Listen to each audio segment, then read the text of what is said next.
বুদ্ধিজীবী না ভাতাজীবী, বাংলাদেশ নিয়ে এবার কড়া আক্রমণ করলেন বিরোধী দলনেতা শুভেন্দু অধিকারী। এদিন তিনি বলেন, আমরা অপেক্ষা করে আছি তথাকথিত রবীন্দ্রপ্রেমী সেজে পশ্চিমবঙ্গ সরকারের উচ্ছিষ্ট খেয়ে যারা এখন বুদ্ধিজীবী থেকে ভাতাজীবীতে পরিণত হয়েছে, তারা কবে রবীন্দ্র সদন থেকে পদযাত্রা শুরু করবেন, আর আমরা অনন্ত পিছনে হাঁটার জন্য ডাক পাবো। কে বলছেন? বলছেন বিরোধী দলনেতা শুভেন্দু অধিকারী। আমরা শুনবো তিনি কি বলছেন। কলকাতা আমরা অপেক্ষা করে আছি তথাকথিত রবীন্দ্র প্রেমী সেজে যারা পশ্চিমবঙ্গ সরকারের উচ্ছিষ্ট খেয়ে বুদ্ধিজীবী নাম পরিবর্তন করে এখন ভাতাজীবীতে পরিবর্তন হয়েছেন, তারা কবে রবীন্দ্র সদন থেকে একটি মোমবাতি নিয়ে পদযাত্রা শুরু করবেন, আর কবে আমরা আহ্বান পাবো সেই পদযাত্রার অন্তত পিছনে হাঁটার জন্য, সেই অপেক্ষায় বাংলা আছে। এই সোমবার আজকে আক্রান্ত হয়েছে। আমরা দেখছি জাতির জনক আমাদের মহাত্মা গান্ধীর স্মৃতিও ওখানে ভেঙে ফেলা হয়েছে, সেখানে সবকিছুই নিশ্চিহ্ন করা হচ্ছে। সে ঠিক আছে, তার তো শেষ তো আছে। এর আগেও আমরা তো ইতিহাস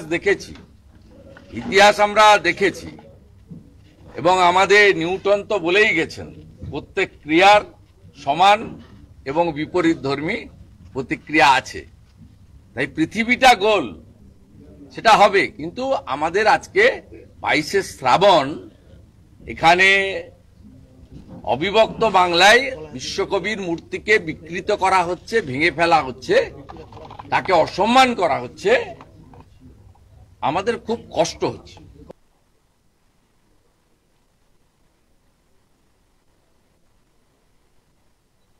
তিনি আরো বলেন, বাংলাদেশের আন্দোলন আসলে নাকি মন্দির ভাঙো হিন্দু তারাও। এবার এমন কথাই বললেন বিরোধী দলনেতা শুভেন্দু অধিকারী। এদিন শুভেন্দু বলেন, বাংলাদেশে বঙ্গবন্ধুকে মারার সময়ও পাকিস্তানের হাত ছিল। এই আন্দোলন বাংলাদেশের স্বৈরতন্ত্রকে সরানো বা ছাত্রদের আন্দোলনে নেই। যা আছে তা মন্দির ভাঙো, হিন্দু ভাঙাও আর ভারত বিদ্বেষ। স্বাভাবিকভাবে পাকিস্তান প্রেমীরা আনন্দিত হবে। আমি যখন ভারত বিরোধী স্লোগান দেওয়ার জন্য বাংলাদেশ হাই কমিশনে যাচ্ছিলাম, তখন পুলিশ বাধা দেয়। অথচ নিউ মার্কেটে বাংলাদেশিরা যখন বিজয় মিছিল করে, তখন পুলিশ বাধা না দিয়ে উল্টে সুযোগ করে দেয়। একটু সজাগ হন। আমরা এই দৃশ্য 2021 সালে বিজেপির পরাজয়ের পরে বাংলায় দেখেছিলাম। আমরা শুনবো বিরোধী দলনেতা শুভেন্দু অধিকারী কি বলেছেন।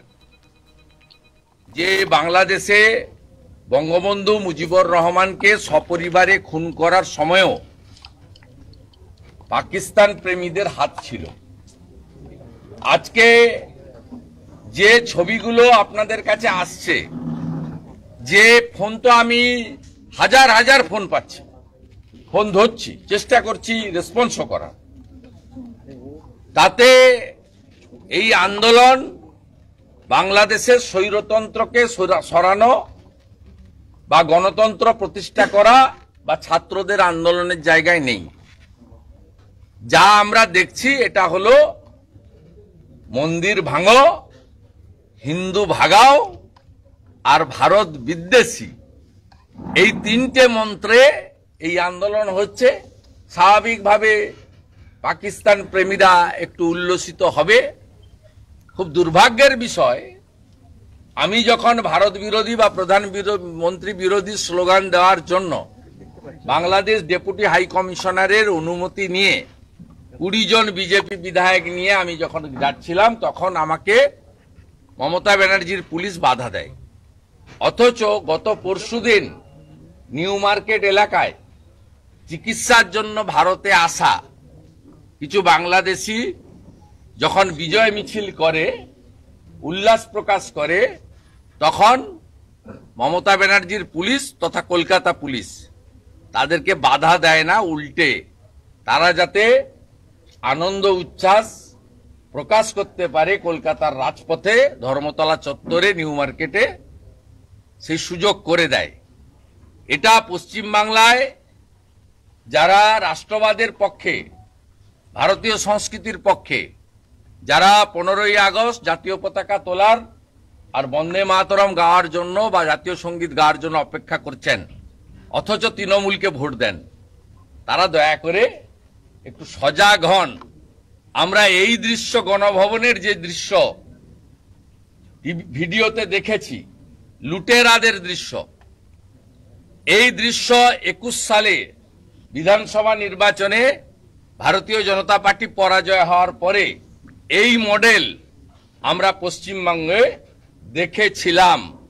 তাই পশ্চিমবঙ্গে যারা এখনো ভাবছেন যে ভাতা তো পাই, আমার কি, তাদের বলবো 31 সালের জন্য প্রস্তুত হন। যদি আপনারা এখনো সজাগ না হন, আরেকটা সুরাবর্দির হাতে এই বাংলাও যাবে। বাংলাদেশের আন্দোলন যখন শুরু হয়েছিল, অর্থাৎ ছাত্র আন্দোলন যখন শুরু হয়েছিল, তখন ভারতবর্ষ থেকে, কলকাতা থেকে বিশেষত প্রচুর সমর্থন বাংলাদেশের ছাত্রছাত্রীরা পেয়েছিলেন। তারা সামাজিক মাধ্যমে পেয়েছিলেন, বিভিন্নভাবে তাদেরকে সহানুভূতি এবং সমর্থন জানানো হচ্ছিল। কিন্তু এবার যখন হাসিনার পতন হয়েছে এবং যখন এখন বাংলাদেশে মুহুর্মুহু আক্রমণ হচ্ছে, ঘন ঘন ঘর ভাঙা হচ্ছে, রাহুল আনন্দের ঘর ভাঙা হচ্ছে, আমরা দেখেছি, সেই সময় কিন্তু শুভেন্দু অধিকারী রাজনীতিতে নেবে তিনি বলছেন বুদ্ধিজীবী না ভাতাজীবী, অর্থাৎ তার আক্রমণ কিন্তু এবার বুদ্ধিজীবীদের দিকে।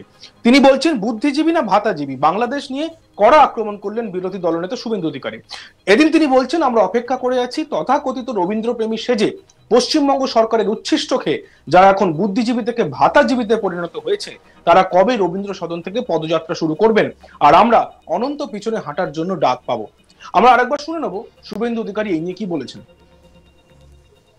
আমরা অপেক্ষা করে আছি তথাকথিত রবীন্দ্রপ্রেমী সেজে যারা পশ্চিমবঙ্গ সরকারের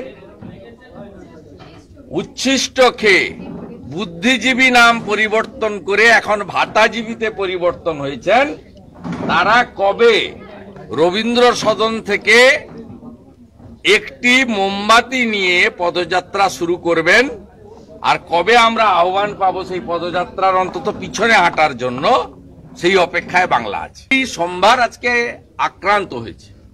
আমরা দেখছি জাতির জনক আমাদের মহাত্মা গান্ধীর স্মৃতিও ওখানে ভেঙে ফেলা হয়েছে, সেখানে সবকিছুই নিশ্চিহ্ন করা হচ্ছে। সে ঠিক আছে, তার তো শেষ তো আছে। এর আগেও আমরা তো ইতিহাস আমরা দেখেছি এবং আমাদের নিউটন তো বলেই গেছেন প্রত্যেক ক্রিয়ার সমান এবং বিপরীত ধর্মী প্রতিক্রিয়া আছে। তাই পৃথিবীটা গোল, সেটা হবে। কিন্তু আমাদের আজকে 22শে শ্রাবণ, এখানে অবিভক্ত বাংলায়।